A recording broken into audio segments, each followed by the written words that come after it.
Hi, బెండకాయ రోటి పచ్చడి చేస్తున్నాను. దీనికి ముందుగా బెండకాయని చిన్నగా కట్ చేసుకొని కొంచెం ఆయిల్ వేసి బెండకాయని వేయించుకోవాలి. బెండకాయలు వేగిన తర్వాత ప్లేట్లోకి పక్కకు తీసేసుకోవాలి. తర్వాత పచ్చిమిర్చి వేసి పచ్చిమిర్చిని కూడా వేయించుకోవాలి. పచ్చిమిర్చి కొబ్బరి రెండు వేసి వేయించుకోవాలి.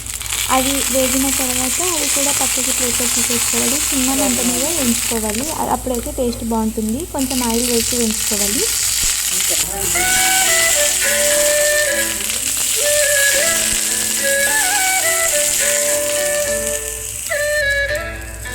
ఇవి వేగిన తర్వాత ఇవి కూడా ప్లేట్లోకి తీసేసుకొని టమోటా వేసి వేయించుకోవాలి. ఒక టమోటా వేసాను నేను.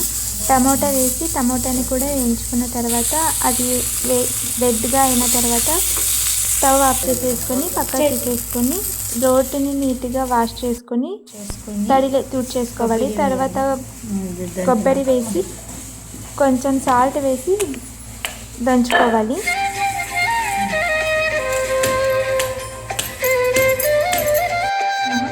మెత్తగా అయిన తర్వాత ఇప్పుడు పచ్చిమిర్చి కూడా వేసి పచ్చిమిర్చిని కొబ్బరిని బాగా మెత్తగా దంచుకోవాలి.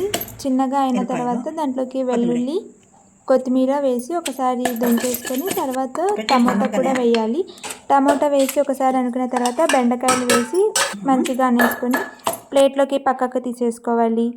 ఇది వేడన్నంలోకి చాలా బాగుంటుంది. కొంచెం నెయ్యి వేసుకొని తింటే టేస్ట్ మాత్రం చాలా బాగుంటుంది. ఒకసారి ఇలా ట్రై చేయండి. మీరు కూడా ట్రై చేసి ఎలా ఉందో చెప్పండి.